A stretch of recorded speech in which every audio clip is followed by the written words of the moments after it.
What's going on? Yeah. So, how's your day?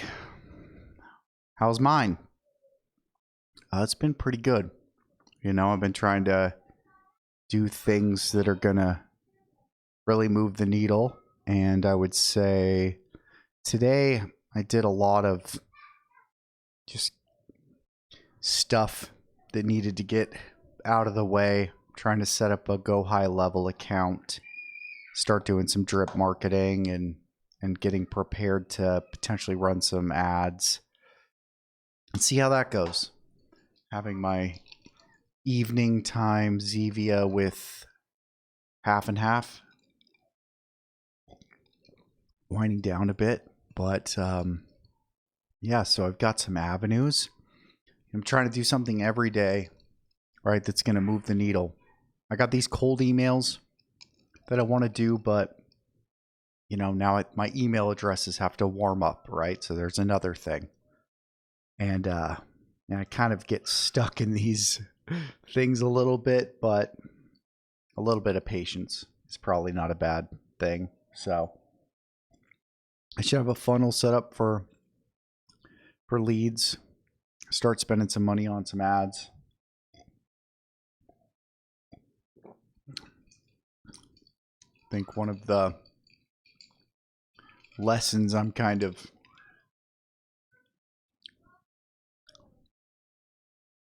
learning is that you want to do the things that can bring in leads. You don't want to have to wait for leads to come, right? You need to find some way, whether it's getting involved locally, running ads, cold calling, cold emailing, knocking on doors, whatever it is. Got to find a way to get a flow of leads coming through, because not only does that help you build your business, it helps you find direction, I think, quicker. Helps you find your best clients, right? The best kind of client for you. You don't want to I think niching down is smart. But you can't do that until you start figuring out where to niche, right? You kind of have to start a little more broad. So the quicker you can get clients in the door and build a business and not just offer your time, I think the better that is. So I'm kind of looking for that. I've done Google ads in the past. They were just super expensive, but I was trying to target too much stuff.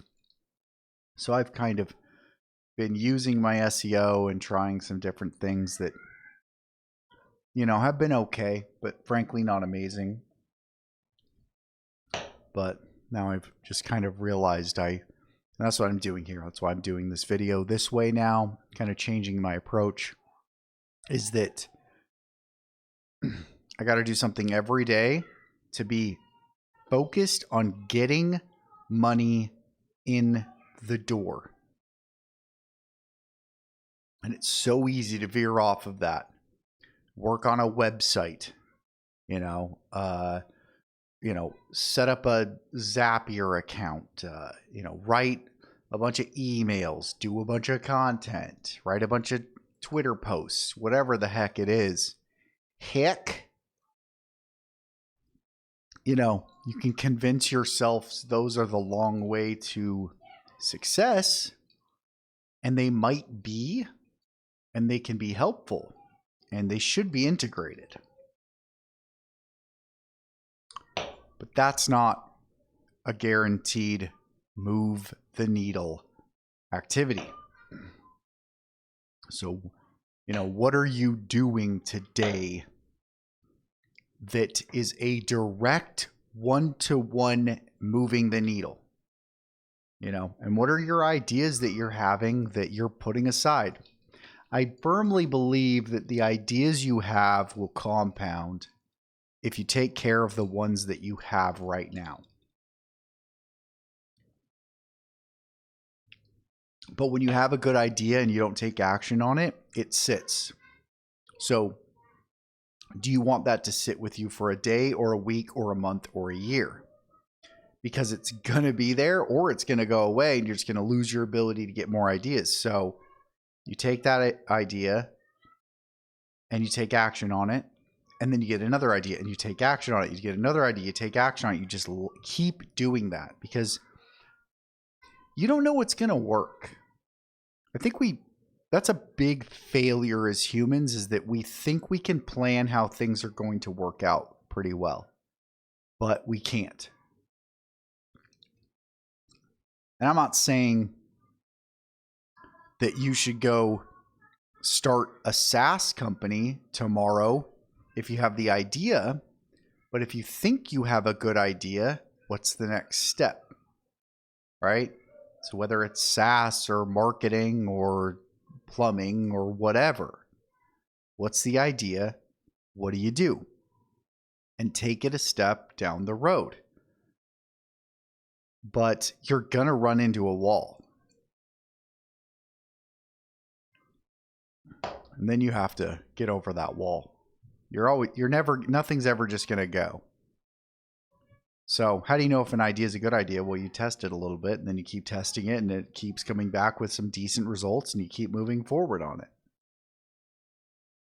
But I think there's some actions you can take right now to start moving the needle on that.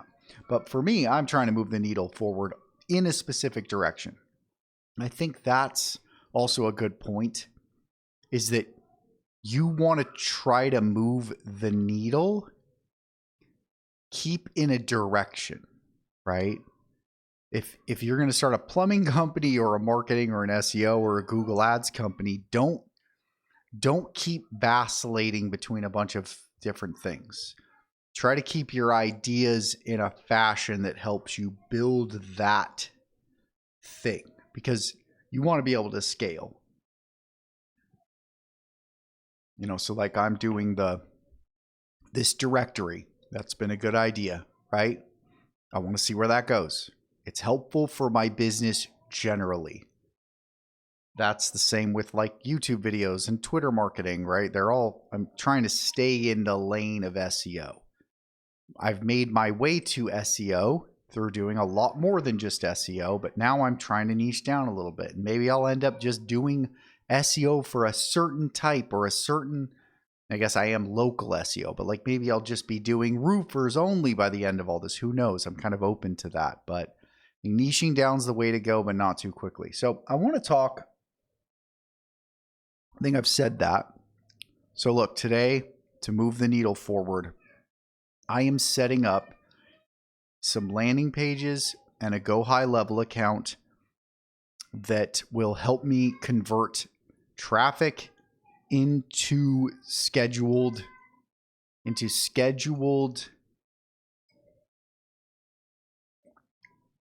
appointments with specific people who meet specific criteria. So that's what I did today to move the needle. I'm going to try to finish that up quickly and get on to the next thing. But even what I did today is on the border. It's important. It really is. It has to get done, but I couldn't say that that's like a one-to-one. By doing this, I will get people in the door potentially. It's a good step, but I could have sent 100 cold emails today or made 100 phone calls, right? And that would have moved the needle potentially a lot more. So I think you just have to keep asking yourself, like, and that's fine. Do a tweet, do a video, whatever. But then go reach out to your followers on Twitter or whatever. Like, what is going to move the needle? Whatever. Okay, so what do I want to talk about? I kind of set out on this video to talk about a certain thing, and that's choosing good customers. I think once in a while, you're going to run into a person. Well, I guess I'll give a story. So, this was about 2 years ago now. I got hired by this guy, and he wanted to start a home services company. And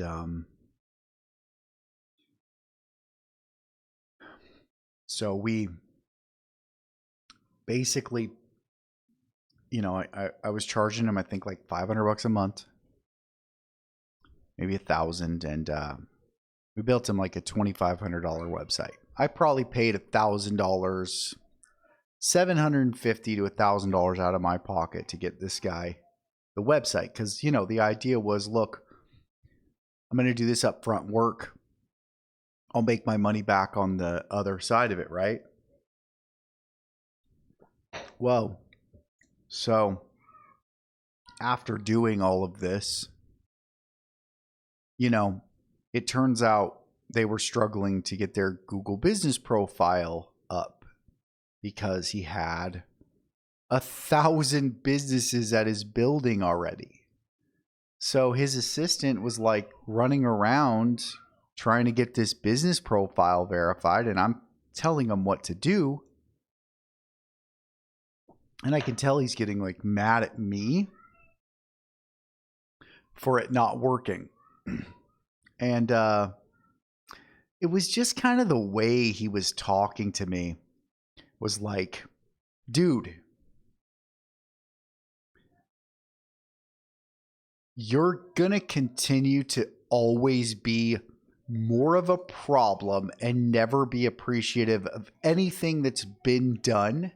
You're always going to be looking for something wrong and some way to have a problem regardless of the situation, right? It's like, I would call it an entitlement to things just being done your way, no matter if they're right or wrong or work or not, right? It's like, you'll never convince somebody like that you have good results.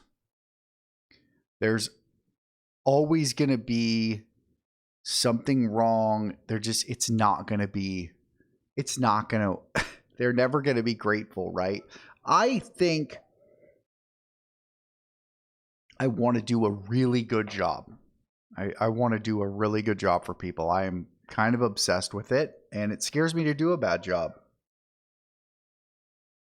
But what scares me even more is somebody who doesn't know the difference between a good and a bad job and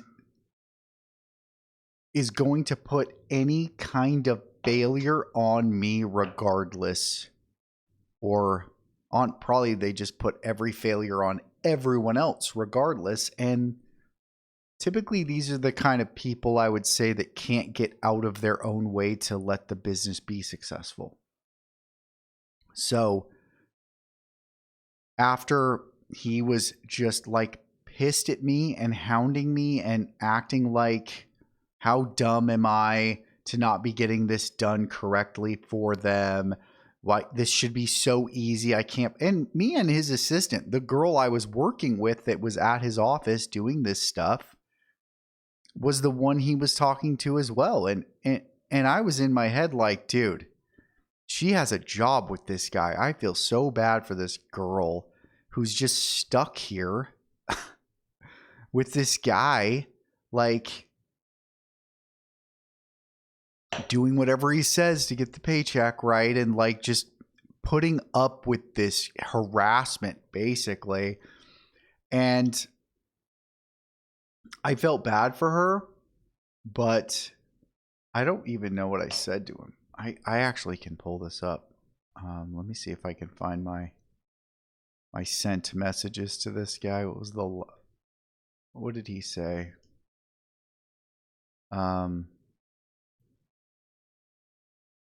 Let's see here. I was like, look, we're still working on like the final touches to the website, and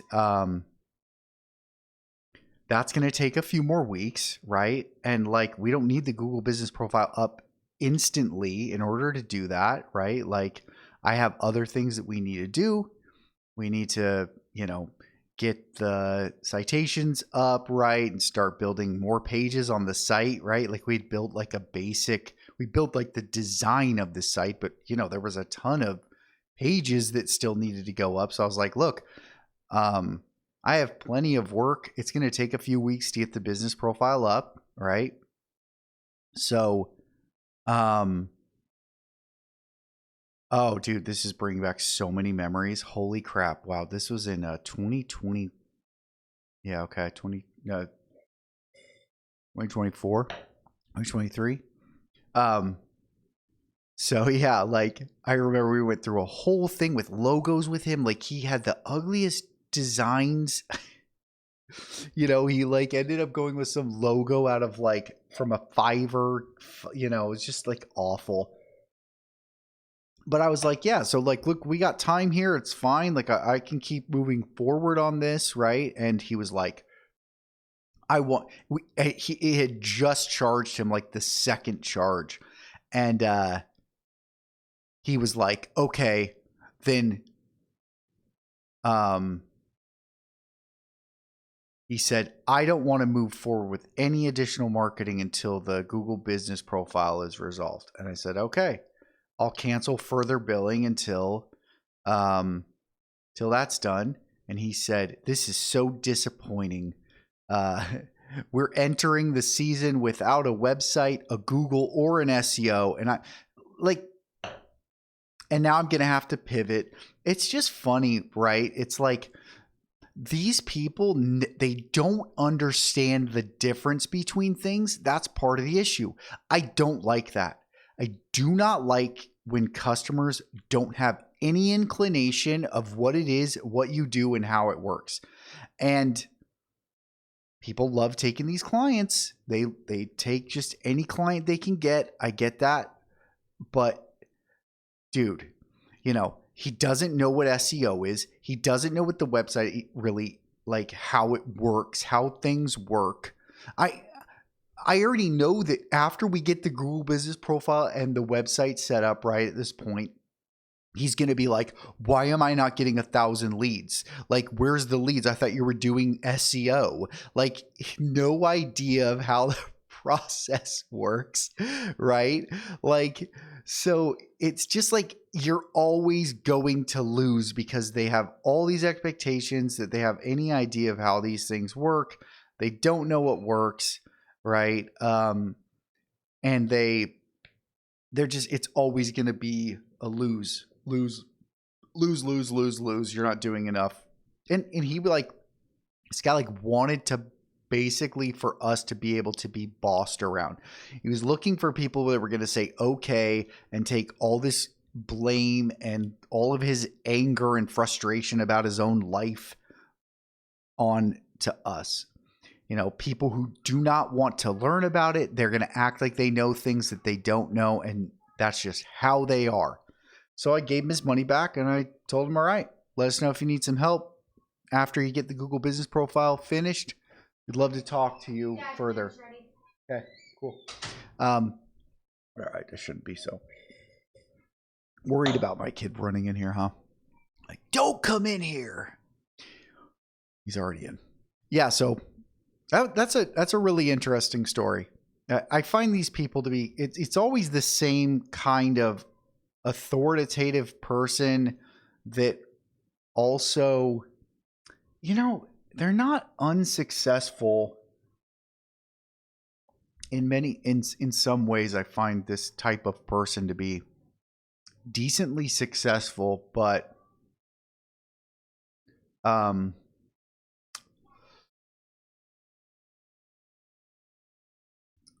there's no gratitude, right? It's such a slight difference from somebody who's hyper productive, hyper authoritarian, and grateful, and someone who's hyper productive, hyper authoritarian, and like self-centered. I don't know if that's the best word. There's still a demanding nature there. But then, I don't know, like, because it's like Steve Jobs, right? Like, is that him? Right? Like, I don't mind. I guess I feel like with local SEO and marketing generally, but especially local SEO, it's a team sport. I literally cannot get somebody ranked well if they're not willing to be doing their part, getting images, right? Getting reviews, trying to get better reviews, working with me to get information so I can make the website content better, working with, like, it's a team sport. It has to be here. It's not like go develop this computer thing and then I'm going to, and then I might be like this authoritarian individual, but at the end of the day, like, if you do a good job, it's going to be good. And if you do a bad job, it's going to be bad. It's not like that with local SEO, because I can try to push a lot of this stuff, but if they're not willing to care about their own business and want to build their own business and really kind of be involved a little bit, I always say, I'm fuel. I'm fuel, but you're the spark. And without that part of it, I'm just I'm just throwing logs on a fire. 1 second.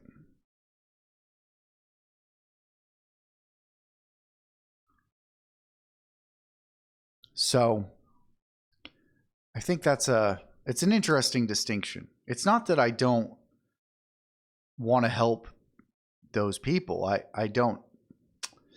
Yeah. No. That's kind of where it goes for me, is I just, for whatever reason, I can feel those people. So I'm talking to a guy right now.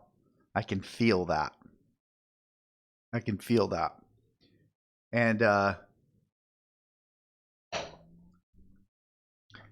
it leads me to just want to raise my prices on them. I don't want to say no to people. I don't even know how I would say no to somebody.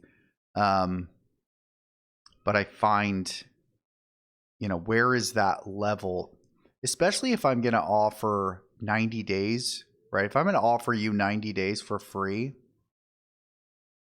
or 90 days to get your money back if I can't do a good job. It's not that I can't do a good job for these people, but it's just they don't know what a good job is. So what are my odds that they're going to ask for all their money back after I do all the work anyways? High. Because they don't know what good is. So if they don't know what good is, I can't make them happy. It's an interesting thing. I want one more story from my past before I end this. Similar thing. I worked as I guess they were my client back a long time ago for an addiction clinic. And the owner was the exact same kind of person. And this type of person is so interesting to me because I see it so much. And it's another one of these situations.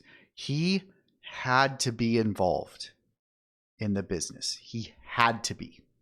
So he was constantly intervening in everything, right? And it was like, I can guarantee you to this day that if he would have gone and sat in his house and literally just had people wire him the money, okay, and he makes sure an accountant is wiring everyone their paychecks, right, or whatever level of minimalist effort here that he could have done. If he would have done that, he would still have this business today. They would probably still be my client. I'd probably still be working there or working with them.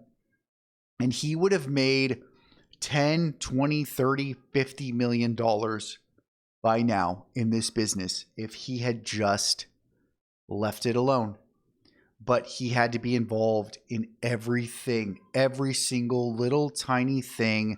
He had to be there. He had to be there hitting on staff members and being in relationships with his own staff members and trying to hustle everybody and not paying people and trying to get them to not take money like literally just like he couldn't get out of his own way. He was more important to him than his business, maybe. But he could not just get out of his own way and let the business go. He had actually like everybody in place that he needed to run it, unlike this other guy, but he had to make sure that he was part of everything that was happening. Otherwise, I don't know. That's where he got his fulfillment, was from the business itself. It was his way of feeling like he was necessary and important was in the business by like just being attached to every single piece of it. And yeah, he ran it into the ground. Right. And then, yeah, I was the only one because I actually felt kind of bad, man. Cause he was my client. I treated him like a client and he would call me all the freaking time. But, I had the luxury of doing work when they paid me and not doing anything when they didn't. But all of his employees were, with him down at this place. I wasn't even in the same state. They were with him at this place working all the time, not getting paid on time or at all. He left them all owed a ton of money, right? And, I think he was probably doing some other stuff. But, yeah. So, look, I think what I'm trying to say, that was not a bad situation because he would pay me and I was younger. I didn't have as much and it was a much more interesting business than I would have been starting with this other guy. But I also didn't have like reviews and like reputation. But I think don't be afraid to kind of let people go or to give some hard truth. So today I had this guy, same thing. What did I do? I laid out for him in a series of texts exactly what I expected from them if this was going to work. And I also asked him what he expected. What was success? I asked him, what does success look like to you? How are you measuring it so that I can make sure that we're on the same page and that I can make sure that I'm getting you the success that you want? And then I laid out what I needed from them, exactly everything I need, how it's going to work, what I need, and what do we need together to work as a team to be able to be successful.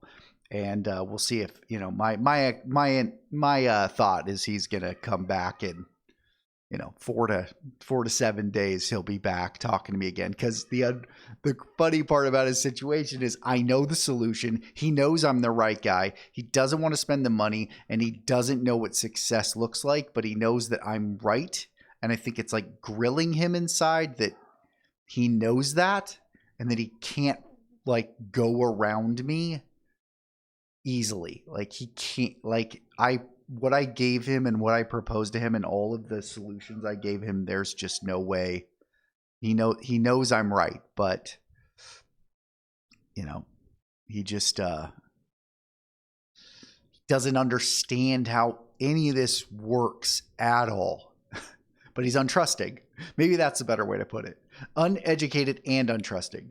So you have people who are uneducated but trusting, and they know how to watch things. They know how to look for patterns and say, hey, things are going in the right direction. Hey, what can we do? Right? They want to work with you. They trust you and they want to help believe in you. I'm not saying you have to be all the way trusting, but you know, they trust the work to other people to get it done. Generally, they're delegation. Or you have these people who are just like untrusting, delegating, uneducated. So they're hitting you with like, they don't understand how it works, and you're wrong, and they don't trust you no matter what happens. You can't get that trust. It's like this. I hadn't thought of that. Maybe that's the best thing, is the trust factor. So I'm very trusting, and very much a people pleaser. Whereas I think, yeah, that type of person just never trusts. I don't think that's the same with the guy that ran the addiction clinic. I don't think he was untrusting. He was just he couldn't. I think he was probably a little untrusting, but he was more like getting his own self-importance out of being involved, and he just more destroyed it in that way.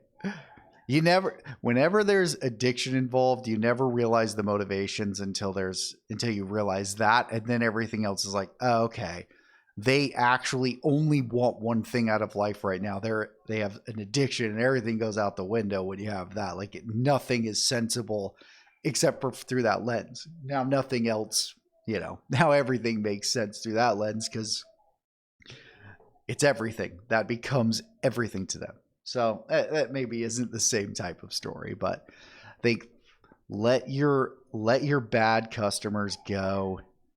Don't let them drag you into their crap, And if you have somebody who you're getting that feeling like this guy could be a really, really bad customer, I think the best thing you can do is lay out the groundwork.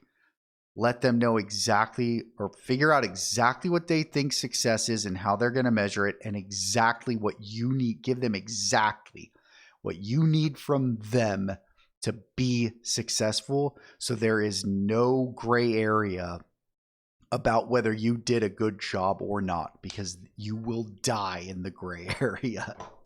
So keep moving the needle. Get out there, do something freaking uncomfortable and hard, and it's going to get you the next customer. Do that. And we'll see you tomorrow. Do more of it. Peace.